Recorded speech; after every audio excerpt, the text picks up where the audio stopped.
예배 가운데 하나님의 은혜와 사랑이 가득하고, 아멘. 또 성령의 권능이 임하고, 또 성령의 기름 부으심이 우리의 신앙과 사역 가운데, 또 이 예배 가운데 더욱 충만해지기를 축복합니다. 부활의 복음으로 우리의 삶이 치유되고 회복되어지고, 또 우리 가정과 또 교회의 신앙과 사역이 날로 번창하고 창대한 그런 복을 받게 되기를 축복합니다. 하나님의 뜻은 언제나 선하시다. 따서 볼까요? 하나님의 뜻은 언제나 선하시다. 하나님의 뜻은 언제나 선하시고요. 다시 한번 우리를 향한 하나님의 계획은 언제나 아름답다. 아멘. 우리 하나님은 그래요. 성경 보니까 하나님의 뜻은 언제나 선합니다. 그리고 하나님의 모든 계획은 언제나 아름다우세요. 첫 번째는 범사가 기한이 있고, 또 천하만사가 다 때가 있다고 말씀하셨어요. 전도서 3장 1절 한번 읽어볼까요? 자, 전도서 3장 1절 시작. 범사의 기한이 있고 천하만사가 다 때가 있나니, 밑줄 그으세요. 범사의 기한이 있대요. 범사의 기한이 있다. 정해진 시간이 날들이 있습니다. 또 뭐라 하셨어요? 천하만사가 다 때가 있다 그랬어요. 우리의 신앙과 내 삶이 정말 하나님의 은혜에서 풍요롭게 되어지려면, 풍요로운 삶을 얻으려면 무엇보다도 우리는 인내하고 또 오래 참는 좋은 습관을 필요로 합니다. 오래 참고 인내할 수 있는 그런 성품을 가지셔야 돼요. 그런 습관을 가져야 됩니다. 보통 사업을 하는 사람이나 살아가면서 어떤 그 삶의 고난을 만나는 사람들의 공통점이 하나 있어요. 그게 뭔지 아세요? 오래 참지 못해요. 인내하지 못하죠. 그래서 항상 조급해요. 사람이 조급하면 실수가 적을까요? 많을까요? 조급한 만큼 실수가 많은 거예요. 그래서 모든 사람들의 어떤 실패, 어떤 부도, 어떤 어려움 가운데 빠진 사람들의 특징은 너무 성격이 조급해요. 조급하게 행동하고 결정하기 때문에 실패하는 것입니다. 여러분의 신앙과 삶 속에 또 나의 그 인격과 나의 성품과 언어 속에는 오래 참음의 그 성령의 은사가 임하기를 주님으로 축복합니다. 오래 참음의 은사가 임해야 돼요. 인내할 수 있는 그런 은혜가 임해야, 은사가 임해야 우리가 좋은 열매가 맺히는 거예요. 이 조그만 마음을 갖기보다 항상 내가 여유로운 마음을 가지고 기도하면서 하나님의 성령의 인도를 구하는 것이 복입니다. 그럴 때 하나님께서 가장 좋은 방법으로, 가장 아름다운 방법으로 우리 삶을 인도해 주실 줄을 믿습니다. 여러분 아브라함을 잘 아시죠? 아브라함이었습니다. 아브라함은 하나님 앞에 언약을 받았습니다. 그 언약을 받아서 이 언약이 이루어질 때까지 아브라함이 얼마의 시간을 기다린 줄 아세요? 하나님의 약속을 받고 그 기간이 25년입니다. 25년의 세월을 믿음으로 기다렸어요. 얼마나 오래 참았겠어요? 여러분 말이 25년이지 적은 세월이 아니잖아요. 하나님의 약속을 붙잡고 하나님이 이루어 주실 그 약속을 기대하면서 25년을 참은 거예요. 25년 참은 것입니다. 그래서 자신의 씨를 통하여 나의 후손을 통하여 오시는 메시아를 소망하면서 인고의 세월을 보낸 것입니다. 그래서 많은 우여곡절 속에서 아브라함이 순간순간 어떤 위기를 만났지만은 그럼에도 불구하고 그는 언약의 말씀을 붙잡고 끝까지 잘 참아내는 게 그게 25년이에요. 그래서 이 25년의 세월 동안 그가 잘 인내하고 참았더니 나중에 어떻게 됩니까? 아브라함의 후손으로 예수님이 오시죠. 그래서 아브라함과 다윗의 자손 예수 그리스도의 세계 이렇게 이야기하잖아요. 아브라함의 후손으로 예수님이 오신 거예요. 그리고 아브라함은 믿음의 조상이라고 하는 명예, 영예, 또 영광을 얻는 것을 볼 수가 있습니다. 또 야곱은 얼마나 기다렸을까요? 야곱은요, 여러분 20년을 기다렸습니다. 몇 년이요? 20년을 기다렸습니다. 그래서 20년을 기다렸고 또 또 이스라엘 나라라고 하는 이 국가의 이 건립이라고 그러잖아요. 근간을 이루는 역사를 이룹니다. 야곱이 이루면서 이스라엘 민족이 공동체 국가가 탄생하잖아요. 그런 역사가 있었습니다. 또 요셉은 얼마나 기다렸을까요? 13년이 기다렸어요. 우리 생각할 때 아브라함, 야곱, 요셉 그러면은 막 금방 어떻게 막 뚝딱뚝딱 해서 그냥 되어진 것 같지만 그렇지 않아요. 오랜 참음이 있었어요. 인내가 있었습니다. 성령님의 은사가 있었습니다. 성령의 열매가 맺히고 있는 것입니다. 그래서 13년을 기다려서 요셉은 나중에 부모 형제와 그리고 많은 국가와 애굽을 살려내는 양식을 나눠줘서 살리는 그런 역사를 그런 일들을 펼치는 것을 우리가 볼 수가 있습니다. 그래서 믿음으로 기다렸더니 인내하면서 기다렸더니 하나님이 정해진 그 기한, 정해준 그 시간의 때가 되니까 결국은 좋은 결과를 얻게 되고 복을 받게 되더라. 그런 이야기를 하고 있습니다. 중요한 것은요, 다 때가 있습니다. 하나님의 뜻 가운데 정해진 때가 있습니다. 고통도 때가 있습니다. 고통도 정해진 거예요. 정해진 시간, 즐거움도 정해진 시간인 거예요. 그 때를 통과하면 우리가 인내하고 오래 참으면서 하나님 앞에 믿음으로 나가게 되면요, 결국은 더 좋게 하시는, 아름답게 하시는 하나님의 역사를 경험하게 되더라는 것이죠. 여러분, 출애굽 세대는 시련을 만날 때마다, 그리고 마실 물이 없을 때마다, 또 먹을 양식이 없을 때마다 뭐 했어요? 입이 불어 텄어요. 어떻게? 원망하고 불평하죠. 하나님, 물이 없습니다. 물이 없는 곳에 우리를 이곳에 인도해서 죽이려고 작정하셨습니까? 하나님, 먹을 것이 없습니다. 먹을 양식이 없는데 이곳에 이 광야로 우리를 이끌어내셔서 죽이려고 작정하셨나요? 하나님, 입으로 오셨습니다. 입으로 오시도 어떻게 이렇게 이 험한 세상 거친 이 바람 속에 살 수 있습니까? 쉴 살 수 있습니까? 하나님은 마음고 불평합니다. 출애굽 세대입니다. 출애굽 세대가 오래 참지 못하고 인내하지 못했던 이유는 뭐예요? 그들은 뭡니까? 하나님 앞에서 이 조급한 마음이 그래요. 조급하니까 우리가 신앙생활에도 오래 참는 열매 있어야 되거든요. 신앙생활 오래 참는 그런 모습이 아름다운 거예요.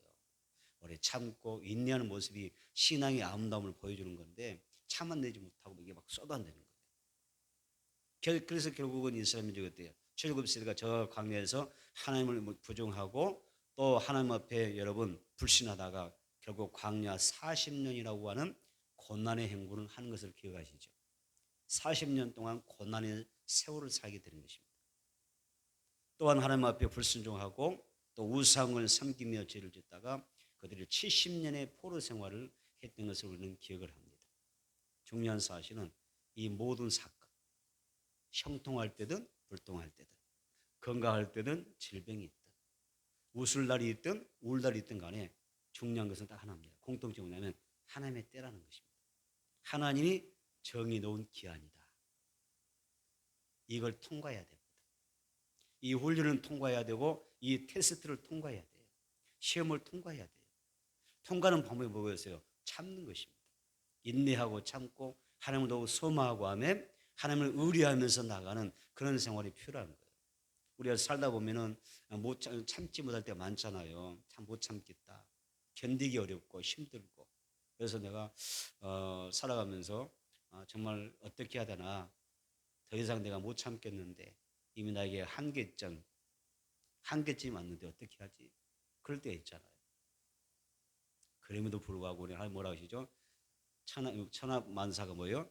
다 때가 있고 기한에는 하나님의 정해진 때가 있는 거예요. 그걸 놓치면 안 돼요. 따라서 난 모든 것은 하나님의 뜻에 달렸다. 이건 역시 하나님의 뜻이죠. 이 또한 지나가리라. 그런 은혜가 있어야 되는 거예요. 그래서 이 공통점이 있는데 하나님의 때라는 공통점이 있어요. 전도서 3장 1절에서 말하죠. 범사에 기한이 있고 천하만사가 다 때가 있나니 그랬어요. 그래서 우리 인생의 희로애락은 삶의 모든 것은 내 가정의 흥망성쇠는 하나님의 때라고 하는 그 시간과 계획 속에 들어있다는 거예요. 그렇기 때문에 우리는 어떻게 해야 돼요? 그렇구나. 어렵던 힘들던 하나님의 때 속에 있구나. 그렇다면 우리는 뭐 해야 돼요? 모든 것이 하나님의 때 가운데 있다면 지금 나의 이 모습, 현재 내가 겪고 있는 또 내가 누리고 있는 겪고 있는 이 모든 것이 하나님의 뜻 가운데 계속 있다라고 한다면 우리가 어떻게 해야 돼요? 그런 믿음이 나에게 온다면 어떻게 해야 됩니까? 어떻게 해야 될까요? 그래서 우리는 하나님의 선하심과 인도하심과 그 축복을 기대하면서 기도해야 되는 거예요. 소망 중에 기도해야 될 줄 믿습니다. 그래서 하나님의 말씀에 순종하면서 하나님의 뜻대로 살려고 노력하고 어떻게 하면 하나님 내가 하나님의 뜻대로 살아낼 수 있을까요? 우리가 고백하면서 하나님 앞에 예배를 정성으로 드려야 돼요.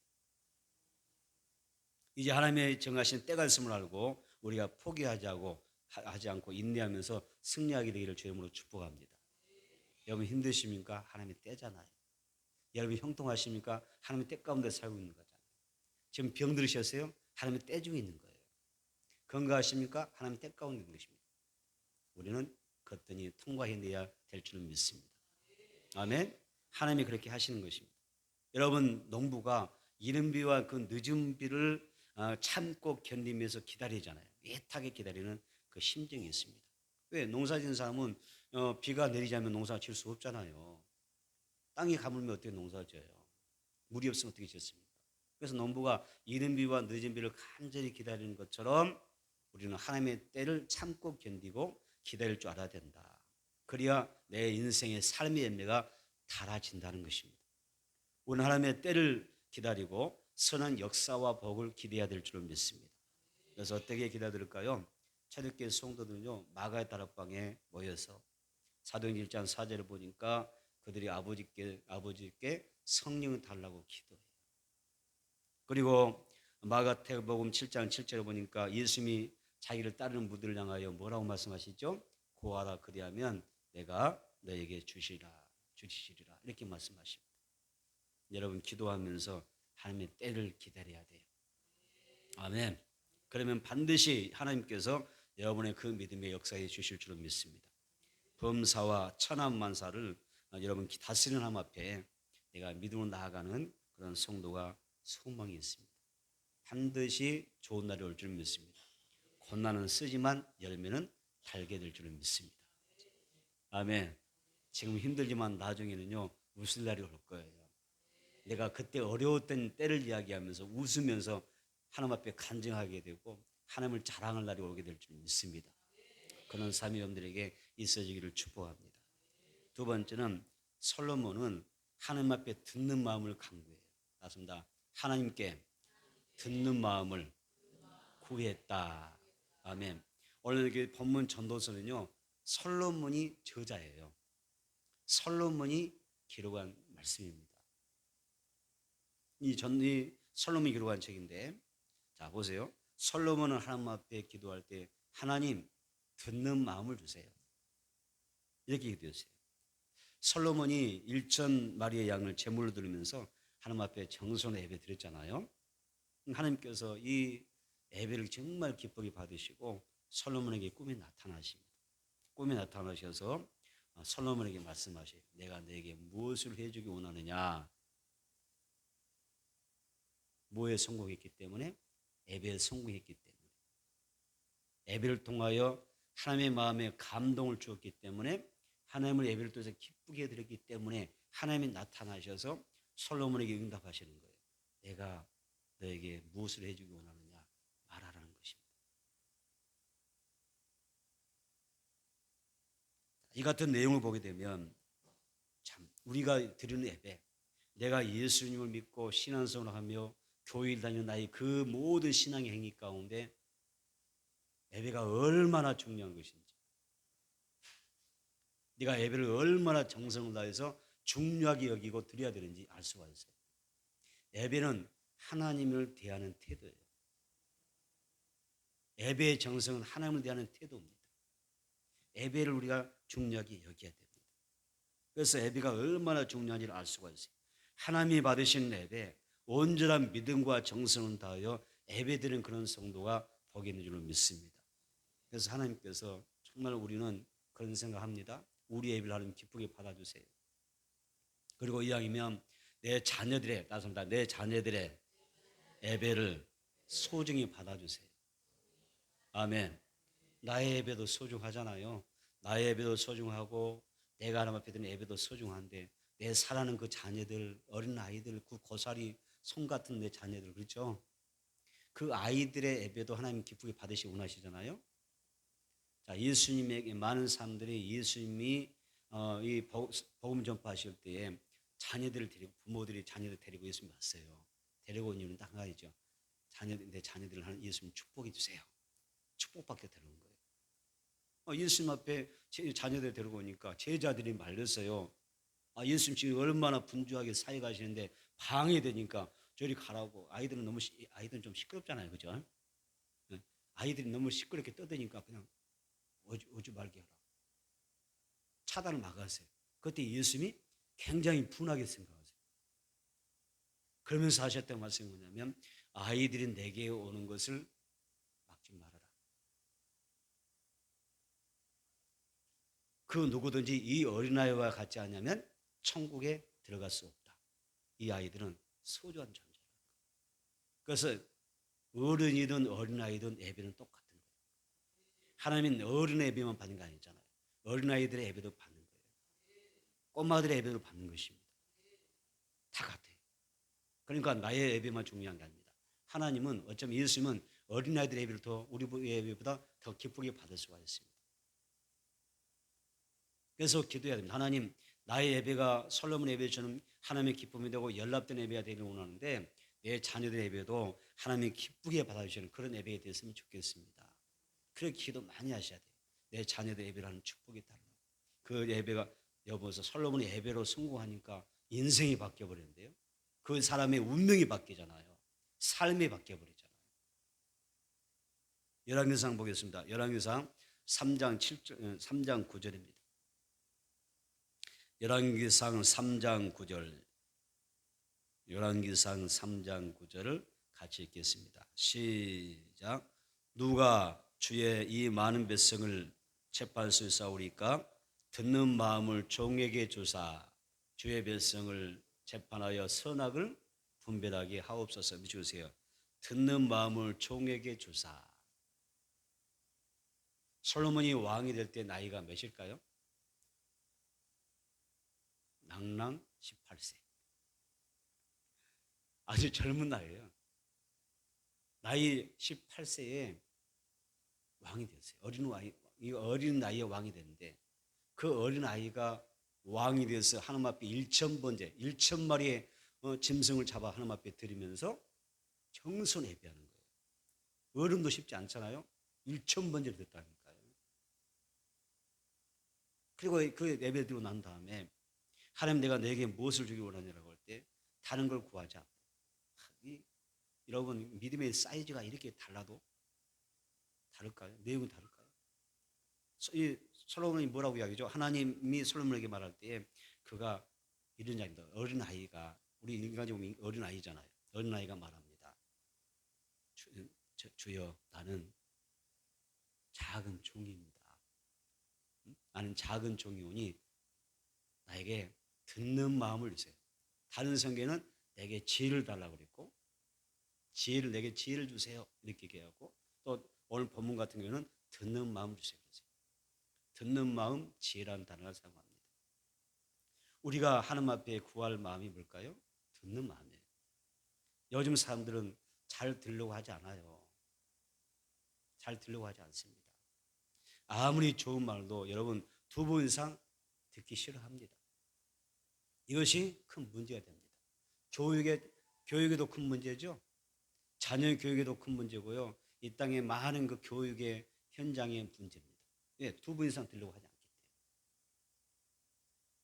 오히려 잘 듣고 들으려고 하지 않는데 오히려 어떻게 하죠? 자기 말만 하려고 그래요. 자기 주장만 펼치고 자기 생각만 말하고 자기 말만 막 늘어놓으려고 그러는 거예요. 그렇지 않습니까? 그래서 오직 자기 말을 하기를 원하지 듣는 마음이 다쳐서 듣는 말을 듣지 못하는 거예요. 물론 내 자존감이 있어서 말할 줄 알고 할 수 있는 말이 있으면 좋겠죠. 주장할 수 있는 게 좋죠. 나쁘다는 거 아니죠. 그런데 그것도 좋은데 듣는 마음이 없어요. 듣는 기가 없어요. 여러분 듣는 마음이 없는 사람은요. 인간관계에서 소통하기가 어려워요. 인간관계가 원활하지 못한 것입니다. 마음이 닫힌 사람은 하나님의 음성도 들을 수가 없습니다. 그래서 듣는 마음이 없으면 하나님과의 관계에 있어서 형통이 아니라 먹통이 되는 것입니다. 듣는 마음이 중요합니다. 성령님이 오늘 나의 마음을 온전히 다스려 주셔서 주관해 주셔서 하나님 내가 듣는 마음을 허락해 주시기를 원합니다. 다시 한번 해봅시다. 주여 나에게 듣는 마음을 주옵소서.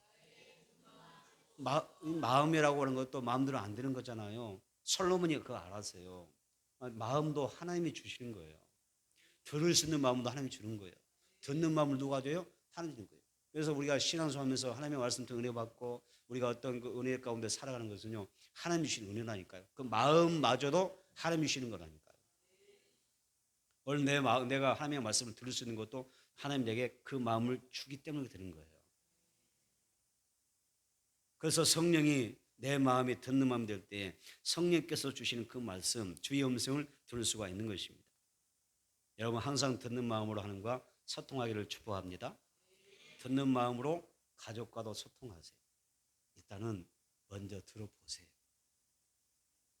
내 말만 하려고 하지 말고 먼저 들어보세요. 듣는 마음이 열려야 돼요. 그래야 가족과 소통하는 거예요. 또 우리가 어느 곳에서 자녀들과의 관계에서도 여러분 내 말만 하려고 하지 말고 어떤 사람은 막 자녀들에게 막 주장만 하려고 그러잖아요. 자기 생각만 자녀에게 막 펼치려고 그런단 말이에요. 그게 아니라 자녀들에게서 한번 들어보세요. 듣는 마음이 있어야 여기에서 또 뭐가 이루어지냐면요, 소통이 일어나게 되고 여기에서 답이 있는 것입니다. 교회 생활도 마찬가지입니다. 우리 모든 성도들과 지체들과 우리가 상대할 때도 내 말만 막 주장하려는 자세가 아니라 먼저 듣는 마음을 가지라고 말이에요. 듣는 마음이 있으면 우리가 소통하게 돼요. 다 잘 되는 것입니다. 여러분 듣는 마음이 열리면요, 신통합니다. 하나님과 통할 줄 믿습니다.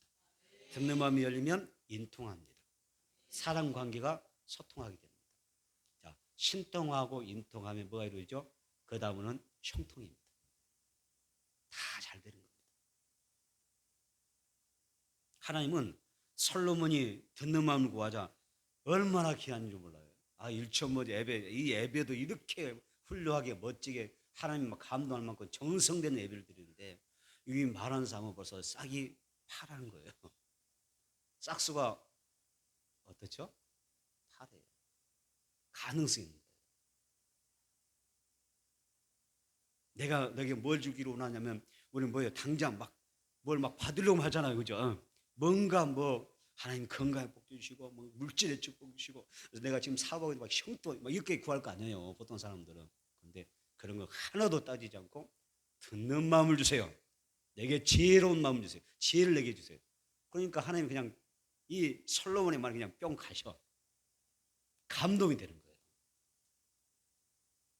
너무 귀하게 보십니다. 그래서 하나님께서 솔로몬을 어떻게 하십니까? 네가 나에게 듣는 마음 구하고 지혜를 구하는데 참 대단하다는 거예요. 그래서 너가 나에게 구하지 않냐는 부귀와 영화도 주는 거예요. 부귀 영화를 내가 너에게 주겠다. 덤으로 막 주시는 거예요. 여러분 듣는 마음을 구합시다. 듣는 마음 달라 기도하십시오. 하나님의 말씀 들을 때도 하나님 내게 듣는 마음을 주세요. 그래서 하나님의 말씀 듣고 여러분들이 역사에 나기를 바랍니다. 우리 본문 말씀 돌아갑니다. 전도서 3장 2절로 8절입니다. 전도서 3장 2절로 8절 시작. 날 때가 있고 죽을 때가 있으며 심을 때가 있고 심은 것을 뽑을 때가 있으며 죽일 때가 있고 치료할 때가 있으며 헐 때가 있고 세울 때가 있으며 울 때가 있고 웃을 때가 있으며 슬퍼할 때가 있고 춤출 때가 있으며 돌을 던져버릴 때가 있고 돌을 거둘 때가 있으며 아는 때가 있고 않는 일을 멀리할 때가 있으며 찾을 때가 있고 잃을 때가 있으며 지킬 때가 있고 버릴 때가 있으며 찢을 때가 있고 깨맬 때가 있으며 잠잠할 때가 있고 말할 때가 있으며 사랑할 때가 있고 미워할 때가 있으며 전쟁할 때가 있고 평화할 때가 있느니라. 아멘. 여러분 이것이 우리 인생이에요. 이것이 우리 인생의 과정입니다. 솔로몬이 인생을 경험하고 보니까 내가 인생의 인생 말년에 내 인생 다 살피고 또 내가 경험해 보니까 우리 인생이 이런 인생을 살더라는 거예요. 그런데 여기서 또 한 가지 특징이 뭐냐면 이 전도서 2장 3장 2절로 8절 보니까 이 말씀에는 다 때잖아요. 때. 자, 이 때가 있는데 모든 것이 때와 연결되더라. 때와 연결되더라는 것입니다. 가만히 보면 이때의 모든 인간의 삶은 희로 애락의 삶이었습니다. 그런데 중요한 것은 이 때라고 하는 단어 속에는요, 하나님의 계획이 있더라는 거예요. 하나님의 뜻 가운데 우리는 살더라. 하나님의 계획 속에서 살더라. 하나님의 계획 속에서 우리가 인도함 받더라. 내가 세상의 모든 희로애락을 겪는 그 과정 속에서 보니까 다 하나님의 뜻 가운데 계획 속에 들어있더라는 거예요. 그래서 우리는 어떤 어려움을 당해도 원망하면 안 되는 거예요. 불평하면 안 되고 근심하거나 걱정하거나 여러분 불안해하거나 낙심하면 안 되는 거예요. 하나님의 뜻 가운데 살기 때문에 하나님의 계획 가운데 있구나. 하나님의 뜻 가운데 있으면 어떤 상황에도 우리는 어떻게 해야 돼요? 그런 때 가운데서 계획 가운데서 하나님 앞에 감사하고 영광 돌려야죠. 그래서 범사에 감사하라 그러는 거예요. 어떤 상황에도 감사하라. 왜? 하나님의 때가 그곳에 있기 때문에. 아픈 것도 감사한다니까요. 하나님의 때라니까요. 하나님께서 나타내시고자 하신 하나님의 계획하심이 있다니까요. 오늘 말씀에서 한 가지 예를 들어보면 출생할 때도 하나님의 때가 들어있잖아요. 내가 세상에 태어날 때 하나님께서는 이 땅에 나를 나게 하셨잖아요. 맞습니까? 하나님께서는 이 땅에 나를 출생시키셨어요. 또 날 때가 있고 죽을 때가 있어요. 죽을 때도 하나님께서 정해진 때에 우리는 죽는 거예요. 맞죠? 다 하나님의 뜻과 계획 속에 있는 거예요. 심을 때가 있고 심을 때도 하나님의 때가 있고요. 심는 것을 다시 뽑을 때도 하나님의 때 가운데 있다. 그렇게 말합니다. 그래서 우리의 모든 삶에는 동전의 양면과 같아요. 또 이 달과 낮과 밤이 있어서 해와 달이 공존하고 있는 것처럼 여러분 하나님의 때는 너무나 내 인생 가운데 다양한 거예요. 그래서 성경 말합니다. 고난 중에서도 기도하고 고난 중에서도 기뻐하고 아멘. 형통할 때 감사하라. 할렐루야. 이 한 주간 감사만 열심히 하십시다. 감사의 열매가 주렁주렁 맺시기 바랍니다. 가다가 돌뿌리 넘는데 할렐루야 하면 감사합니다. 가다가 넘는데 할렐루야 감사합니다. 성숙한 신앙, 성숙한 감사 필요해요. 길 가다가 넘는데 오늘은 어떤 일 내가 진짜 재수 온 붙으려고 응? 오늘은 진짜 재수 없네라고 왜 이 앞에 내 돌뿌리 있어가지고 돌을 홧김에 차니까 더 아프지. 그럴 필요 없어요. 삶의 모든 것이 하나님께서 계획하신 때 중에 있는 줄로 믿고 감사하다 보면 하나님께서 열어주실 줄로 믿습니다. 그래서 시편 119편 7절로 119편 71절 72절에 이렇게 이야기합니다. 고난당한 것이 내게 유익이라 이로 말미암아 내가 주의 율례 하나님의 법 말씀을 배우게 되었나이다. 주의 법 하나님의 말씀이 내게는 천천금보다 낫습니다. 고난도 유익이 돼요. 축복이랍니다. 여러분 솔로몬이 지혜와 부귀영화를 어떻게 해서 누렸을까요? 하나님 앞에 듣는 마음을 구했기 때문이에요. 지혜를 구했기 때문입니다. 솔로몬은 듣는 마음으로 하나님의 말씀을 경청했고 선악을 분별하면서 하나님의 뜻대로 살았던 것입니다. 그래서 인생이 다 잘 되더라는 것입니다. 그런데 이렇게 잘 되는데 근데 잘 들어보세요. 그런데 솔로몬 인생에 돌발 상황이 발생합니다. 돌발 상황이 발생합니다. 열왕기상 11장 9절 보겠습니다. 열왕기상 11장 9절.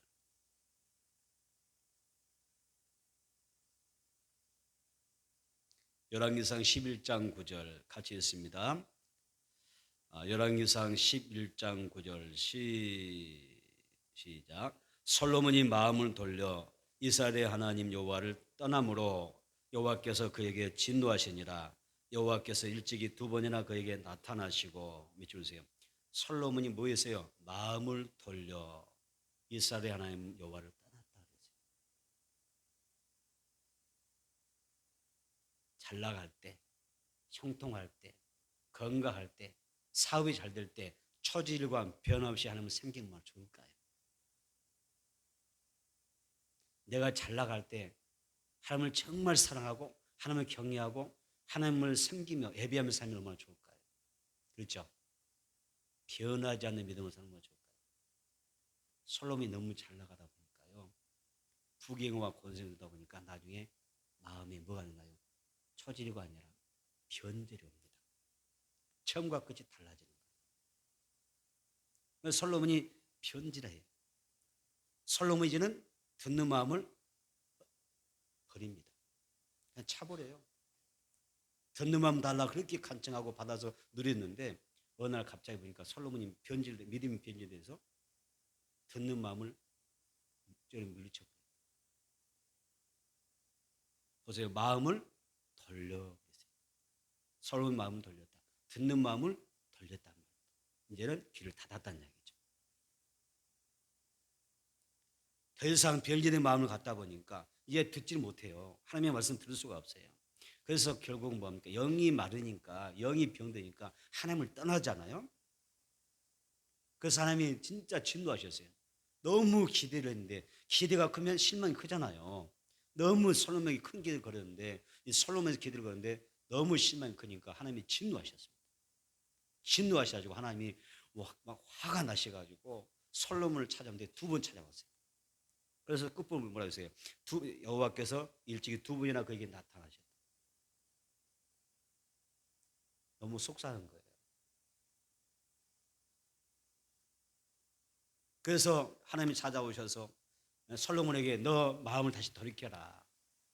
너 회개하고 돌아와라. 그리고 너가 다시 한번 듣는 마음이 회복되어서 내 음성의 귀를 기울였으면 좋겠다. 이게 하나님의 마음이었습니다. 그런데 솔로몬이 듣는 마음을 돌이키더니 변절이 오래갑니다. 그래서 어떤 일이 생길지 다시 한번 찾아볼까요? 히브리서 6장입니다. 한 번 마음을 변절되면 여러분 굉장히 어려운 거예요. 신앙생활이 어렵습니다. 한번 어렵습니다. 그래서 신앙을 잘 지키는 게 중요해요. 히브리서 6장 4절로 6절입니다. 히브리서 6장 4절부터 6절입니다. 읽겠습니다. 한 번 빛을 받고 하늘의 은사를 맛보고 성령에 참여한 바가 되고 하나님의 선한 말씀과 내세의 능력을 맛보고도 타락한 자들은 다시 새롭게 하여 하게 할 수 없나니 이런 그들이 하나님의 아들을 다시 십자가에 못 박아 드러내놓고 욕되게 합니다. 아멘. 무슨 말이에요? 사람이 한 번 타락하면 듣는 마음이 다치기 시작하면 회복하기가 어려워요. 회생하기가 어려워요. 그래서 첫사랑 첫 믿음 회복한다는 게 얼마나 어려운 줄 아세요? 여러분의 뜨거운 열정 한번 가졌으면요 지켜야 돼요. 믿음을 지켜내야 돼요. 놓치기 시작하면 여러분들은 회복하기 어려워요. 웬만 생각 하나님이 나타나서 직접 말씀하셔도 어렵다니까요. 솔로몬의 지금 인생이 지금 보여주고 있잖아요. 그래서 히브리서 6장 4, 6절에 말하잖아요. 한 번 빛을 받고 하나님의 은사를 맛보고 성령에 참여했다 할지라도 또 하나님의 선한 말씀과 내세의 능력을 맛보았다 할지라도 타락한 자는 다시 어떻게 해요? 새롭게 회개할 수가 없고 변화할 수가 없다. 그래서 여러분 깨워서 경성해야 돼요. 아멘. 정신 차려서 부지런히 하나님을 섬겨야 돼요. 놓치면 여러분 나중에 진짜 회복할 수 없는 단계가 버리면 내 영혼 망쳐버려요. 솔로몬이 지금 그런 과정을 겪어보는 거예요. 여러분 솔로몬이 그렇지 않습니까? 하나님께서 2번씩이나 찾아와서 돌이키기를 고민하지만 그게 쉽습니까? 솔로몬이 듣는 마음 닫아버리니까 하나님과의 관계가 여러분 어떻게 서먹서먹 끊어져 가잖아요. 그리고 듣는 마음이 닫히니까 백성들이 말해도 온성을 듣지 않아요. 민원을 듣지 않습니다. 민원을 들리지 않기 때문에 어떻게 되죠? 나중에 백성들이 마음에 돌아서 버립니다. 더 이상 우리는 당신을 왕으로 섬길 수가 없어. 당신의 나라와 우리와는 아무 상관이 없는 나라. 이렇게 이야기해버리는 것입니다. 그리고 솔로몬의 아들 로보암 때 솔로몬이 하나님 앞에 처음에 하나님 앞에 살았던 그 은혜 그런 은혜들이 있기 때문에 하나님이 그것을 봐주셔서 삼아주시는 거예요. 너의 때에 내가 망하게 하지 않고 너의 아들 때에 나를 두조각으로 내버리겠다. 쪼개버리는 거예요. 그래서 여러분 여기에서 북이스라엘과 남유다로 두 나라가 다 나눠집니다. 우리 한국이 한민족 그러잖아요. 남한과 북한이 나눠주는 것처럼 나라가 두 쪽 딱 나버립니다. 솔로몬이 지었대요. 여러분, 하나님 앞에 듣는 마음을 달라고 기도해야 됩니다. 나에게 정말 하나님의 말씀을 듣는 마음이 있을까요? 듣는 마음이 있다면 하나님 이 마음 하나님 앞에 설 때까지 변절하지 않도록 듣는 마음을 가지고 살게 해달라고 기도하시기를 축복합니다. 하나님 우리에게 지혜와 계시의 영을 주사 복된 길, 생명의 길, 참된 길, 영생의 길, 또 형통의 길을 걸어갈 수 있는 우리 모두가 되기를 주님으로 축복합니다. 세 번째는 우리는 하나님이 하신 일을 측량할 수가 없어요. 하나님이 하시는 모든 일을 측량할 수가 없습니다. 이 세상에 태어나고 싶어서 태어난 사람은 아무도 없습니다. 죽음도 마찬가지입니다. 내가 죽고 싶다고 해서 죽을 수 있는 게 아니고 더 좀 살고 싶다고 해서 사는 세상이 아닙니다. 내 마음대로 안 되는 게 인생이잖아요. 우리의 시간과 날들은 오직 생사복의 주권자이신 하나님의 손에 달리는 것입니다. 그래서 솔로몬이 인생의 쓴맛 단맛 다 맛보고 또 자기가 하나님 앞에 불순종하면서 후회를 했던 그 모든 후회도 해보면서 깨닫는 진리가 하나가 있습니다. 그게 뭔지 아세요? 전도서 12장 1절입니다. 다 인생의 결론을 이렇게 인생의 결론을 이렇게 이야기하죠. 전도서 12장 1절입니다. 인생이란 뭐냐? 전도서 12장 1절.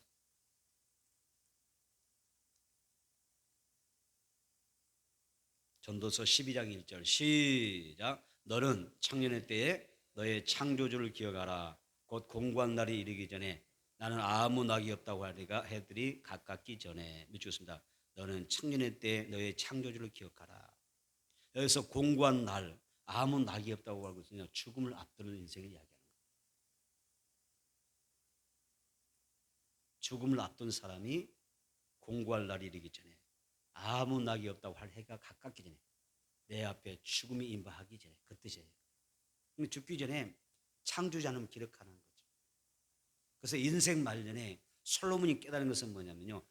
결국은 내 인생에 창조주 하나밖에 없다는 거예요. 창조 하나밖에 없다. 그래서 청년들에게 청년의 때에 너희는 창조주 하나님을 기억하고 살라는 거예요. 여러분 젊습니까? 아직은 내가 젊다고 생각하십니까? 여러분 힘이 있습니까? 아니면 내가 능력이 있습니까? 내가 실력이 있습니까? 아니면 내가 가진 것이 많다고 여겨주십니까? 그때는 창조주를 기억하는 거예요. 오직 하나님 앞에 내 인생을 걸어야 됩니다. 그리고 후회 없는 삶을 살아갈 수 있기를 축복합니다. 하나님이 여러분의 삶을 보장해 주시고 나의 후대를 보장해 주시는 그런 복된 삶이 필요합니다. 전도서 3장입니다. 전도서 3장 9절로 10절입니다. 전도서 3장 9절로 10절 시작. 이런 자가 그의 수고로 말미암아 무슨 이익이 있으랴. 하나님이 인생들에게 노를 주사 이스게 하신 것을 내가 보았노라. 아멘. 이러한 자가 그의 수고로 말미암아 무슨 이익이 있으랴. 이게 인생이에요. 다시 합시다. 이러한 자가 수고로 말미암아 무슨 이익이 있느냐. 하나님이 주신 음성입니다. 인생은 내 마음대로 되지 않습니다. 내 인생은 하나님의 뜻대로 되는 것입니다. 오직 창조주께 내 인생을 책임져 주셔야만 되는 거예요. 그래야 내 인생에 후회가 없는 것입니다. 솔로몬은 전도서 1장 2절로 3절에서 전도자가 이르되 헛되니 모든 것이 헛되도다. 해 아래서 수고하는 모든 수고가 사람에게 무엇이 유익한가라고 이야기했어요. 그래서 이 전도서를 솔로몬이 저자인데 솔로몬이 기록하면서 그가 인생 말년에 그 결론이 뭐였어요? 인생은 헛되고 헛되며 헛되고 헛되니 삶의 수고가 무엇이 유익한가 이렇게 기록했어요. 억만장자 한 사람이 있습니다. 이 억만장자 중에 하워드 휴스라는 사람이 있습니다. 하워드 휴스는요, 굉장히 정신질환을 앓는 사람. 요즘 같으면 공황 장애를 앓는 사람이에요. 그래서 대인기피증. 사람들을 만나기를 두려워하죠. 불안해하죠. 그런 공황 장애 같은 정신질환을 앓던 그런 사람입니다. 근데 그 사람이 억만장자예요. 억만장자입니다. 그래서 언제나 그 마음속에는 막 불안한 마음이 있는 거예요. 어떤 뭐 강박증이나 어떤 결벽증 같은 것이 있어서 굉장히 힘들게 살았어요. 얼마나 불안하게 사는지 사람이 들어온지요. 호텔 제일 꼭대기층에다가 거기서 혼자 살아요. 그리고 사람을 안 만나려고 밧줄에다가 뭐였어요? 밥도 다 올려 밧줄로 다 올려서 받았어요. 억만장자다 보니까 처리해야 될 문제가 많겠죠. 결제서도 밧줄로 달아서 올려서 받아서 사인해 줬어요. 그리고 다른 사람이 만진 물건들 있잖아요. 물건들은 여기에 생각하는 거예요. 병균이 엄청 많다. 세균이 엄청 막 우글우글하다 생각하는 거예요. 두려움이 불안이 들어가니까 다른 사람이 만진 이 물건은요 손도 안 돼요. 병이 옮길까 봐. 막 그 티슈를 뽑아다 휴지를 뽑아서 막 닦느니라고 다 그런 생각. 그리고 인생 말년은 호텔에서 혼자 쓸쓸하게 혼자 죽었어요. 나중에서야 그 사람이 누군지를 이게 너무 형체가 이렇게 썩어버리고 사라져버렸기 때문에 그 사람이 누군가 여러분 조사해서 발견하니까 그 사람인 거예요. 조사하니까. 그래서 여러분 다 보세요. 아무리 성공하고 아무리 부자가 되고 아무리 억만장자고 돈이 많고 성공한다고 해도 그게 무슨 의미냐 그 말이에요. 물고기가 물을 떠나면 불행한 것처럼 식물이 흙을 떠나면 불행한 것처럼 영혼은 우리 인간은 하나님을 떠나면 불행한 존재예요. 억만장자라도 하나님을 모르면 불행한 존재입니다. 그 사람이 하나님을 알았다면 그렇게 살았을까요? 하나님을 알았다면 불안할까요? 두려워할까요? 무슨 독을 마실지라도 뱀을 집을지라도 두려워할까요? 믿는 자의 표적이 따르는데 확신과 믿음이 있고 감사가 있는데 그래서 억만장자는 여러분 불행하게 살았어요. 그래서 하워드 휴스에게서 우리는 뭘 결론이냐면 하나님을 따르는 인간은 불행하다. 하나님을 모르는 인생은 불행할 수밖에 없다는 것입니다. 오늘 온 가족이 함께 모여서 3대 예배를 드리는 날입니다. 복된 주일입니다. 여러분의 가족을 축복합니다. 우리의 가정이 하나님을 경외했으면 좋겠어요. 여러분의 가족이 하나님을 사랑하고 우리의 자녀들이 우리 가족이 하나님을 예배하는 그런 복된 가정 만들어 가세요. 우리의 배우자 하나님을 예배하는 사람이 되어야 되겠죠. 내 부모님이 하나님을 예배하는 사람이 되어야 되겠죠. 내 자녀들이 하나님의 품 안에 자라나면 좋겠죠. 그런 가정을 만드는 게 우리의 지상의 사명, 가정 사명입니다. 전도서 3장 11절입니다. 전도서 3장 11절을 보겠습니다. 한번 읽어봅니다. 시작. 하나님의 모든 것을 지으시되 때를 따라 아름답게 하셨고 또 사람들에게 영혼을 사음하는 마음을 주셨느니라. 그러나 하나님이 하시는 일에 시종을 사람으로 측량할 수 없게 하셨도다. 주세요. 하나님의 모든 것을 지으시되 이걸 꼭 명심하세요. 모든 것을 지으셨어요. 환난도 고통도 형통도 번영도 다 지으셨어요. 믿습니까? 생명도 죽음도 다 창조하셨어요. 하나님의 모든 것을 나에 관계되는 모든 삶을 다 지으신 거예요. 하나님의 모든 것을 지으시되 그런데 때를 따라 다 아름답게 하셨어요. 아멘. 따습니다. 때를 따라 아름답게 하셨다. 얼마나 감사해요. 때를 따라 아름답게 하셨대요. 그 다음에 좋습니다. 중간에 영혼을 사모하는 마음을 주셨느니라. 우리는 하나님이 하신 일의 시종을 하나님이 하신 그 모든 것을 측량하지 못해요. 알 수가 없어요. 그러나 하나님이 모든 것을 지으시되 때를 따라 아름답게 하시다는 말이 너무나 소망적입니다. 이 말씀 우리에게 힘이 되잖아요. 위로가 되고 격려가 되잖아요. 희망이 되는 것입니다. 지금은 힘들지만 불행하지만 슬프지만 눈물 나지만 지금은 내가 괴롭지만 병이 들었지만 지금은 내가 불통하지만 내가 물질로 고통받고 있지만 자녀 때문에 고민하고 있고 고통받고 있지만 우리에게는 뭐가 있어요? 소망이 있습니다. 왜? 때를 따라 아름답게 하시기 때문에. 하나님의 모든 것을 주시되 때를 따라 아름답게 하셨다고 하지 않습니까? 그래서 우리는 너무 감사한 거, 소망이 있어요. 지금 우리 나는 지금보다 나중에 더 좋아질 거예요. 따라서 합시다. 나는 지금보다 나중에 더 좋아진다. 믿습니까? 다시 한번 삶의 모든 문제는 반드시 풀어진다. 하나님의 축복해 주신다.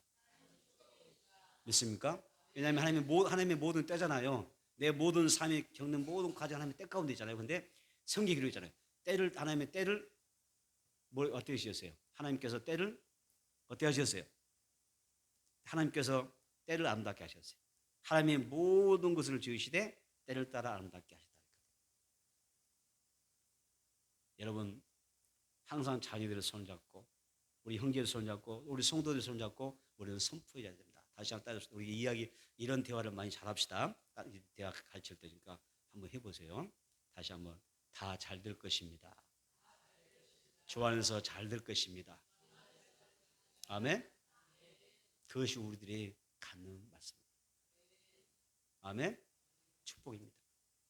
우리 하나님은 인간이 행복하게 살 수 있는 길과 또 생육하고 번성하고 창대하고 정복하는 그런 길은 복을 약속해 주셨어요. 하나님께서 우리에게 영혼을 사모하는 마음을 주셨습니다. 여기 말씀해 보니까요. 전도서 3장 11절 보니까 이런 말씀하셨잖아요. 또 사람들에게는 영혼을 사모하는 마음을 주셨느니라 그랬습니다. 하나님이 나에게 영혼을 천국을 사모하는 마음을 주신 줄 믿습니다. 지금은 교회를 나오지 않지만 불신자 가족이지만은 하나님이 내 가족들에게도 영혼을 사모하는 마음을 이미 주신 줄로 믿습니다. 다만 내 가족에게 그 영혼을 사모하는 마음을 주셨지만은 깨닫지 못하기 때문에 그래서 그런 것입니다.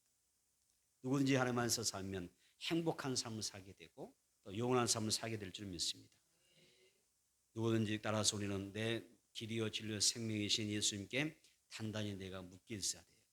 또한 내 자녀들이 보혈의 그 은혜로 예수님에게 단단히 묶여져야 됩니다. 예수님께 단단히 묶여져 있는 사람은 아름다운 날이 반드시 펼쳐지게 될 줄 믿습니다. 말씀을 정리하겠습니다. 우리는 하나님이 정하신 날들, 하나님의 때를 지금 살아가고 있어요. 그걸 여러분들이 인정하셔야 돼요. 인정하시기 바랍니다. 그 때 가운데 합력하여 손을 주신 하나님 앞에 찬양하고 감사하세요. 범사에 감사하세요. 어려도 감사해요. 넘어져도 감사해요. 병들어도 감사해요. 슬픈 일 만나도 감사해요. 눈물 나도 감사해요. 고통스러워도 감사해요. 괴로워도 감사해요. 범사에 감사해요. 하나님이 그때를 아름답게 반드시 하시니까. 은혜 안에 살면서 예수 안에서 누리는 가장 큰 때가 어느 때일까요? 영혼을 얻는 때입니다. 하나님 우리의 가족을 위해서 새롭고 산 길을 열어놓으셨습니다. 그리고 복되고 형통한 길을 활짝 열어놓으셨습니다. 우리 교회도 여우의 가정도 하나님 우리들의 자녀들과 우리들의 앞날과 직장과 생업에도 하나님이 가장 아름다운 것들로 아름다운 때를 앞으로 계속해서 이루어가실 줄로 믿습니다. 기대하시기 바랍니다. 소망을 가지세요. 반드시 그렇게 될 줄로 믿습니다.